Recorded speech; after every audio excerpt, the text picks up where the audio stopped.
audio, ¿se ve bien la presentación? Sí, doctor.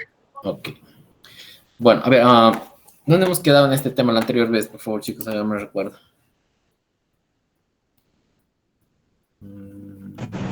En la diapositiva 61, doctor. Oh, ya estábamos para terminar entonces. Ya. Bueno, sí, estamos, bueno, aquí. Todo lo que hemos hablado y todo lo que hemos considerado hasta en la anterior clase tenía que ver con todo el proceso manual y las características de procedimiento manual. Vamos a ver un poco cómo funciona y cómo se hacen los recuentos automatizados y cuáles son sus ventajas respecto a las técnicas manuales. De tal manera que andan absolutamente difundidas entre en los laboratorios las técnicas automatizadas, ¿no? Claro, es más fácil calibrar un equipo a una técnica manual porque la técnica manual depende del operador y el operador no es constante en su trabajo. Aun cuando haga todo el esfuerzo, no va a ser constante al 100% en cada vez que opere o trabaje en una actividad. En cambio, el equipo, mientras esté calibrado, bien mantenido, tiene alta probabilidad de que sí pueda hacerlo, que pueda mantener un mismo ritmo y un mismo esquema de trabajo sin alterar o sin desviarse o tener sesgos. Y esa es la ventaja de los métodos automatizados. Además, obviamente, derivado de eso, van a generar menor error analítico, menores tiempos de proceso. La mayoría de esos hemogramas automatizados están en un minuto. Los índices matemáticos son muy reales. Hemos dicho que cuando es manual hay cálculos que a veces dependen, bueno, que dependen de los glóbulos rojos y a veces esto no es no es el mejor parámetro para evaluar manualmente, entonces puede generarse algunas desviaciones. Existen los histogramas que te proporciona el equipo.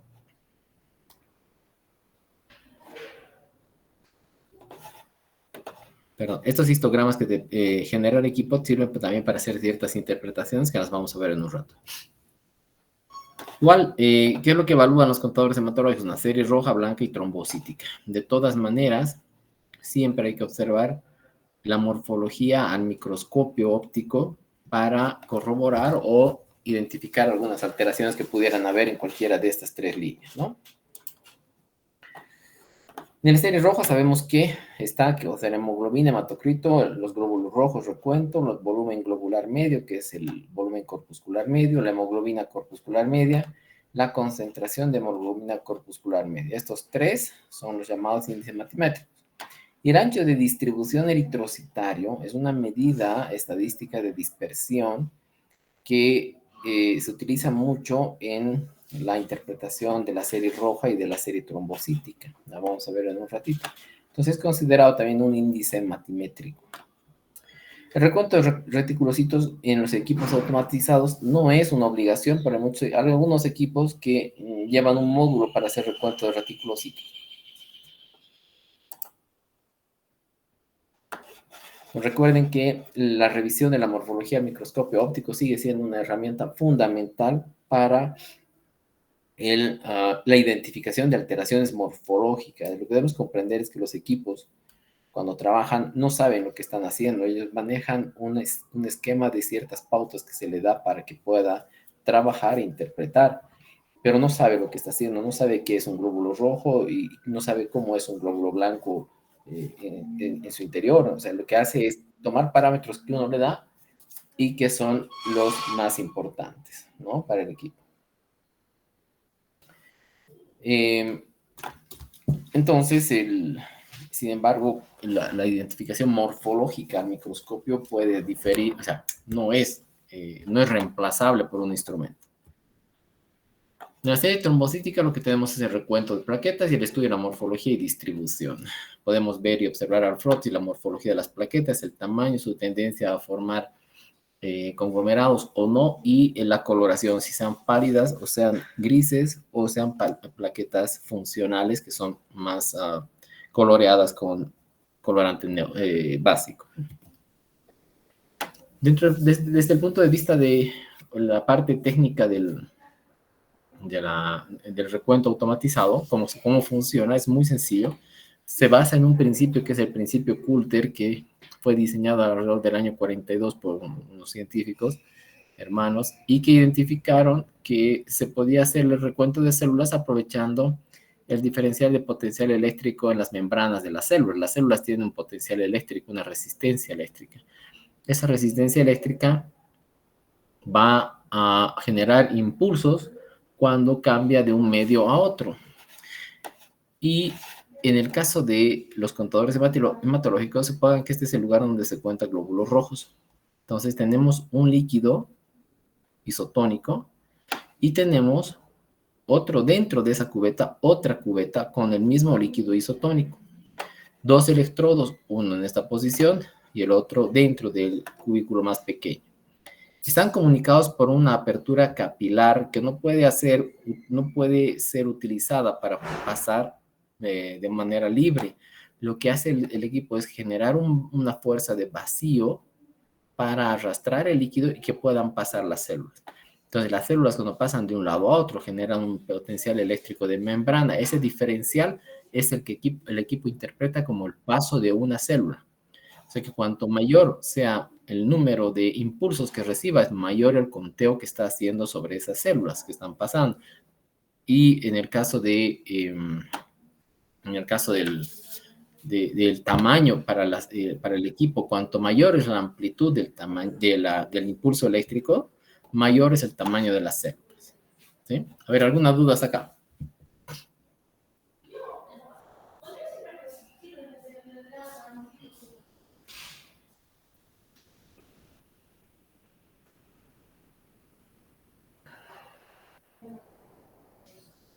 ¿Preguntas? ¿Nada? Bueno. Lo mismo hará para glóbulos. A ver, lo que normalmente hacen es 2 lugares de conteo, los instrumentos automatizados, 2 lugares de conteos. En uno de los lugares hace hemoglobina y glóbulos blancos. Y en el otro hace plaquetas y glóbulos rojos. Entonces, o a veces hay equipos donde hacen glóbulos blancos también hacen plaquetas. Pero digamos que tenemos uno donde hace blancos, hemoglobina, y en el otro hacen rojos y plaquetas. ¿Cómo va a diferenciar los rojos y de las plaquetas cuando estén en el otro lugar? Cuando estén en el otro lugar, rojos y plaquetas los va a diferenciar por la amplitud del impulso eléctrico que está llegando al detector. Cuanto mayor sea el impulso, mayor es el tamaño de las células. Sabemos que las plaquetas son mucho más pequeñas que el eritrocito. Entonces, el equipo tiene ya calibrado y diseñado, por eso se lo han calibrado así desde la salida de su fábrica, en el cual los eritrocitos alcanzan estos picos. ¿Sí? Estos picos. Pero esta línea base se la pone el programador. Eso cuando ya al equipo lo han diseñado. Podría ponerlo, no sé, en 25, digamos. Pero ya lo pone el programador. Entonces, todo lo que esté aquí va a ser para el equipo rojos. Todo lo que esté aquí va a ser para el equipo plaquetas. ¿Sí? Y esa forma puede diferenciarlo. Se ha diferenciado por el tamaño nada más. Y el tamaño lo ha podido diferenciar a partir del impulso eléctrico que se ha producido en este sistema. ¿Preguntas? ¿Nada? Bueno, hay equipos que hacen 3 parámetros del diferencial de la fórmula leucocitaria. La fórmula leucocitaria completa está compuesta por los neutrófilos, eosinófilos, basófilos, linfocitos, monocitos. Sin embargo, estos equipos solo hacen recuento de granulocitos, monocitos y linfocitos, solo 3 poblaciones. Y las separan igual por el mismo principio, amplitud del impulso eléctrico recibido. Entonces, en el lugar donde hace el recuento de glóbulos blancos, hace la clasificación de las células según la amplitud. Muchas veces, la mayor parte de las veces, esos diferenciales son muy exactos, exceptuando cuando hay muchos eosinófilos, cuando hay muchos basófilos, pero usualmente funciona.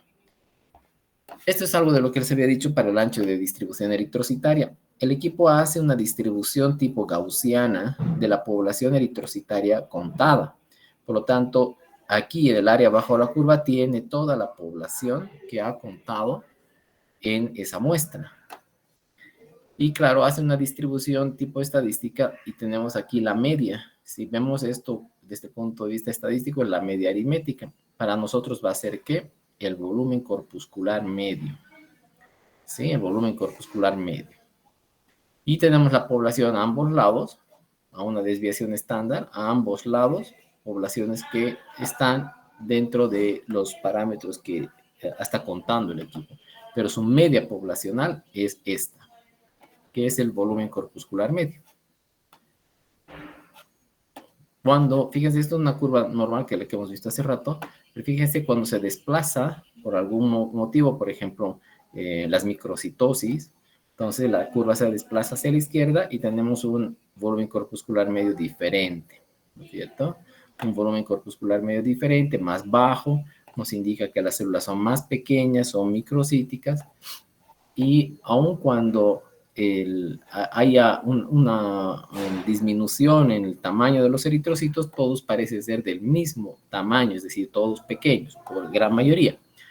¿A qué me refiero? Aquí, por ejemplo, tenemos en un mismo caso donde hay un ancho de distribución eritrocitario, donde hay una distribución de células aquí en el área bajo la curva, pero la media sigue aquí, pero sin embargo hay algo que llama la atención y es que este ancho de la base de la curva es más amplio de lo que hemos visto acá. Y este es el ancho de distribución eritrocitaria. Este se llama ancho de distribución eritrocitaria, que en realidad es un coeficiente de variación. Este coeficiente de variación normalmente es hasta 14. Por encima de 14 hay que sospechar de un fenómeno que se llama anisocitosis. Pero lo importante es que puede ser el hemograma. El hemograma automatizado nos dice volumen corpuscular medio tanto, nos da idea sobre el tamaño. Por lo tanto, podemos clasificar anemias como microcíticas, normocíticas y macrocíticas. La hemoglobina corpuscular media nos da la cantidad de hemoglobina que tiene en promedio cada eritrocito. Desde el punto de vista morfológico, está relacionado con la hipocromía. Cuando yo vea el microscopio, seguro que veré eritrocitos hipocrómicos. Y el ancho de distribución eritrocitaria que estamos viendo acá tiene que ver con un fenómeno que se llama anisocitosis. Si bien todas las células, el promedio de las células está acá, ese promedio de las células no quita que a ambos extremos de la campana existan poblaciones importantes, por lo tanto la distribución es amplia hacia los extremos de la campana. Esto nos indica de que hay eritrocitos en muchos tamaños. Hay más pequeños, hay más grandes, un poco medianos, un poco más pequeños, de todo tamaño. Y eso se llama anisocitosis. Entonces, volumen corpuscular medio, microcitosis. Hemoglobina corpuscular media, hipocromía. Y el ancho de distribución eritrocitario, anisocitosis. Esas cosas son preguntas de examen.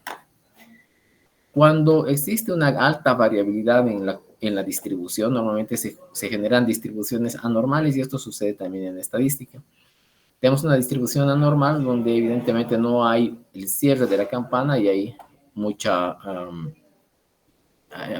variabilidad en tamaños. El ancho de distribución eritrocitaria, 23.1, muy alto. Tiene un volumen corpuscular medio de 128, porque bueno, es por acá. ¿Ven? Si yo veo cómo se reportan estos histogramas, estas gráficas de forma usual, vemos, por ejemplo, aquí la población de glóbulos rojos. Tenemos igual la media que viene por acá y es 87.6. Rojos 4.130.000, 12, 36.2, hemoglobina 29.1, 33.2 y 13.2. Con todo normal. Y en la curva que tiene que ver con plaquetas, tenemos más o menos lo mismo. O sea, se las toman las plaquetas como unas figuras esféricas. Tienen un volumen plaquetario, así como tenemos el volumen corpuscular medio, tenemos un volumen plaquetario medio, que es el promedio de tamaños que tienen todas las plaquetas analizadas en esa muestra. Tenemos un ancho de distribución plaquetario que tiene el mismo significado de esto. Existen plaquetas, cuando esto está elevado, existen plaquetas de todo tamaño, grandes, pequeñas y todo lo demás. Aun cuando el volumen plaquetario pueda estar normal, puede estar disminuido o muy alto. Eso no quita que el ancho de distribución eritrocitario pueda ser variable. ¿Sí? Igual, fíjense, las campanas de distribución son muy parecidas, ¿no? Tenemos otro tipo de hemogramas que se llaman hemogramas láser, porque son equipos que utilizan una fuente láser para generar cierta información. Esto con el fin de mejorar, ¿no? Es decir, los recuentos y además de poder y permitir que existe, hacer el diferencial completo con eosinófilos y basófilos. La metodología básica sigue siendo la misma, es decir,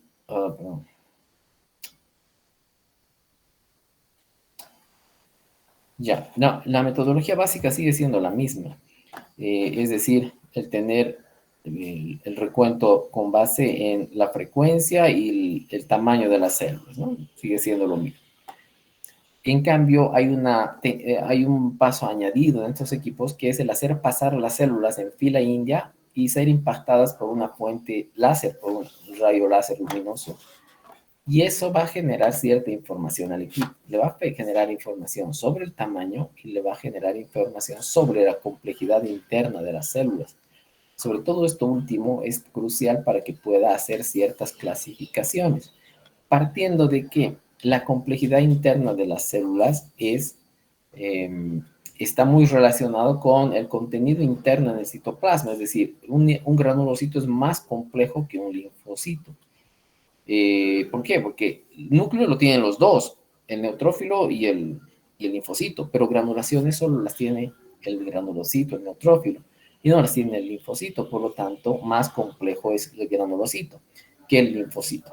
El monocito es también complejo, pero no al grado de un granulocito, pero sí más complejo que lo que es un linfocito. Y esto tiene que ver porque estos leucocitos, estas células, estos monocitos, tienen granulación, aunque no sea visible al microscopio óptico, pero tiene una granulación muy fina que es visible al microscopio electrónico, por lo tanto, hay complejidad interna. ¿Cierto? A ver, bueno, entonces esto, fíjense, nos va a dar cierta información. Dice que tiene 16.100 blancos, con 90% de neutrófilos. Todos estos son los neutrófilos. La forma de ubicarse de las células va a ser así: linfocitos, neutrófilos y monocitos. En estas gráficas. Por aquí están eosinófilos y basófilos, verán que está muy vacío. 16.100, 90% aquí. 3% de linfocitos, esta parte. Y 2% de monocitos, aquí. Entonces, el equipo sabe que todo lo que caiga en esta zona va a ser granulocitos, aquí van a ser linfocitos y aquí van a ser monocitos. Ahora, de acuerdo al tamaño que tiene, va a poder, de acuerdo a esta complejidad interna, va a poder diferenciar entre lo que es un eosinófilo, un basófilo y un granulocito neutrófilo. Y tenemos los mismos datos prácticamente. Obviamente que lo que hace es además sacar una fórmula absoluta de recuento de, por ejemplo, neutrófilos. Si bien hay 90.1% de neutrófilos, yo quiero saber en valores por microlitro cuántas células hay. Entonces, 14.6 por 10 a la 3 por microlitro. ¿De dónde sale ese 14.6? Si hay 90.1 neutrófilos por cada 100, por eso es porcentaje, X habrá por los 16.100. Resuelves esa regla de 3 y tienes 14.600 y todos estos datos para la población de leucocitos en la muestra. Los equipos estos también te dan las mismas alertas, ¿no? Sobre leucocitosis, neutrofilia, neutropenia, linfocitosis, linfopenia, en fin, un poco más complejos, ¿no? Te va a dar mi interpretación: anisocitosis, hipocromía, poiquilocitosis, microplaquetas, trombocitopenia, miren, 3.000 plaquetas. Bueno, ¿alguna duda? A ver. Doctor, ¿podría reforzar un poco sobre este programa cuando la campaña de la base es más ancha? ¿Perdón? Respecto a este programa, doctor, cuando habló de la campaña que tiene la base más ancha. ¿De esto? ¿Algo de esto? Es que la verdad que lo escucho entrecortado. Si alguien escucha bien, ¿me puede decir, por favor?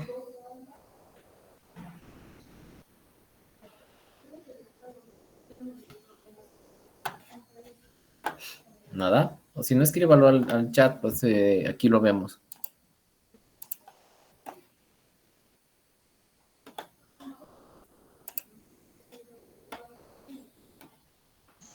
Doctor, muy buenas tardes.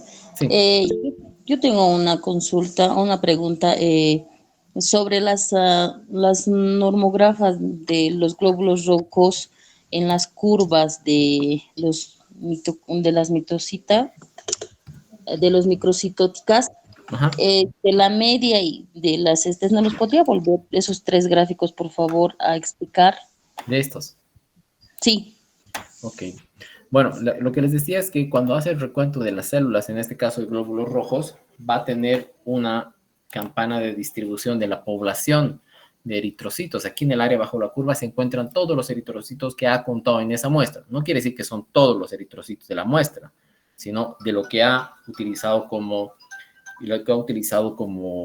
referencia, como muestreo. Todo eso está allá adentro, ¿no es cierto? En el área bajo la curva. Ahora, esto es estadística, es igualito que estadística. El equipo lo que ha hecho ha sido una distribución estadística de acuerdo a los tamaños y ha generado una media. Es esta la media. Y la media en términos de hematología va a ser el volumen corpuscular medio. Ese va a ser la media, se llama volumen corpuscular medio.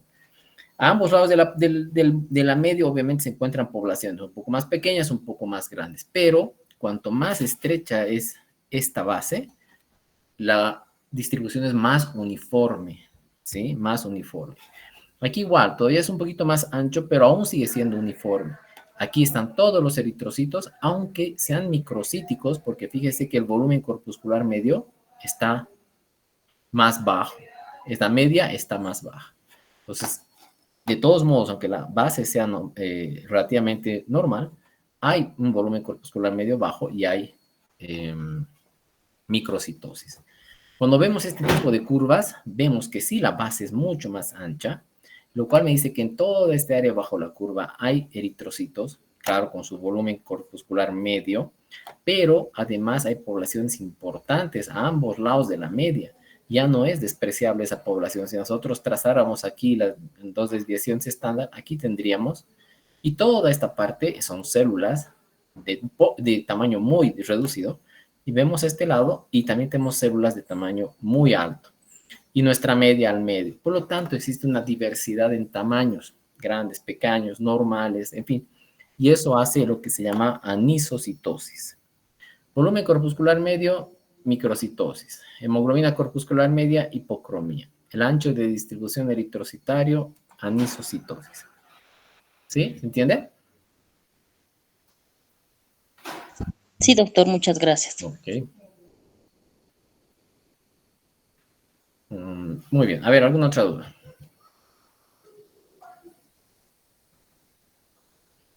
¿Alguna otra duda? ¿Está bien todo?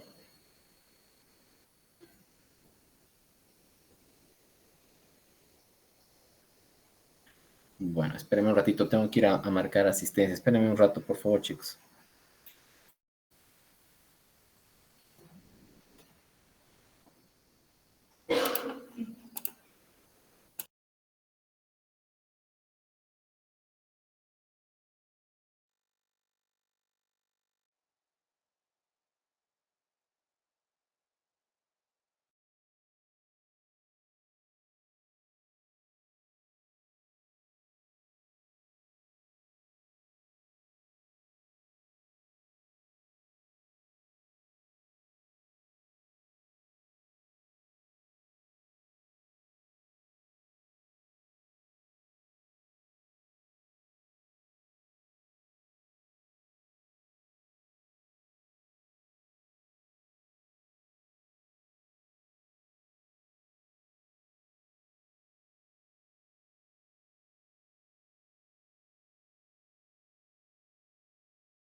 Bueno.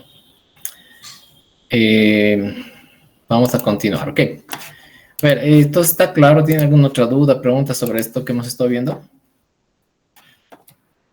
Miren, hemos visto esta. Ahora ven esta otra gráfica. Igual, tenemos en la población donde están los linfocitos, los granulocitos y los monocitos. Si vamos a ver los porcentajes ahora, fíjense que los neutrófilos están muy bajos.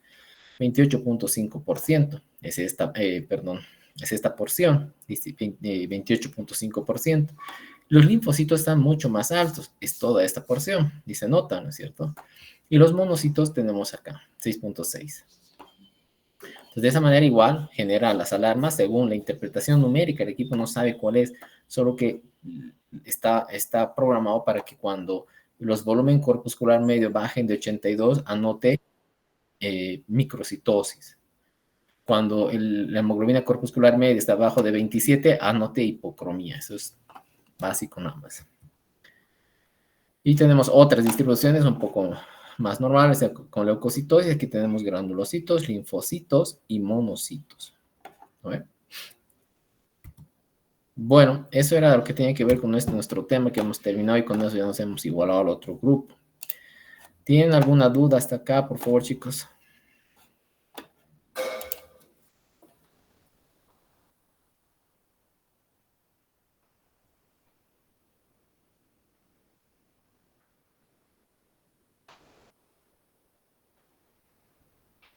Bueno, vamos a quedar ahí, chicos, entonces. En la siguiente clase continuamos con el otro tema.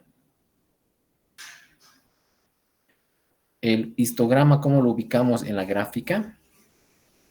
El histograma es esto.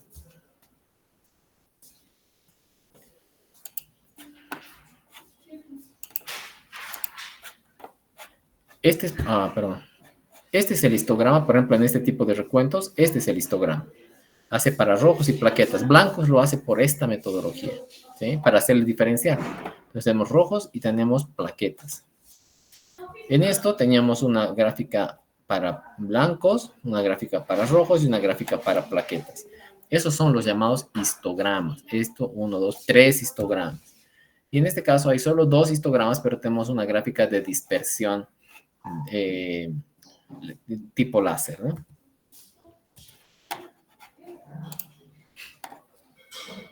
Y ¿dónde se encuentran los linfocitos? Pues acá. Los linfocitos se encuentran en esta zona. Fíjense este cuadrante acá, este cuadradito. En esta parte se ubican los linfocitos. ¿Dónde se ubican los granulocitos? En este rectángulo. ¿Dónde se ubican monos? Aquí, ¿sí? La forma de distribución. Ahí de luego tendremos los eosinófilos y los basófilos, ¿no? Los eosinófilos y los basófilos.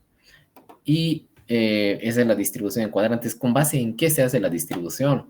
Se hace con base en la complejidad interna que tiene, es decir, cuánta granulación tiene que se mide en este cuadrante, en esta ordenada. Aquí es lo que se relaciona la complejidad interna de las células, es decir, que cuanto más a la derecha están, más compleja es la célula internamente. Por eso tenemos a los granulocitos aquí, más a la derecha de lo que tienes el linfocito, porque su complejidad interna es mayor, ¿no es cierto? Tenemos neutrófilos con mayor complejidad interna, linfocitos menor complejidad interna. Tenemos a los monocitos, que son de mayor tamaño, por eso están hacia arriba, más tamaño. Son complejos, pero no tanto como un granulocito, y sí algo más de lo que es los linfocitos. Entonces, aquí tenemos a los monocitos. Esa es la forma de ubicarlos. Entonces, tenemos linfocitos, granulocitos neutrófilos y monocitos. ¿Está bien? Disculpe, doctor. Bien. El grupo práctico del día jueves en la mañana no hemos pasado ni una práctica. No sé si tiene problemas con ese horario. Bueno, esta última práctica han pedido ustedes no pasar porque había un bloqueo. No, en ningún momento, doctor. A mí me han hablado porque no podían llegar de Sacaba y había bloqueo en Sacaba. Doctor, sí había bloqueo, pero solamente en la zona de Sacaba.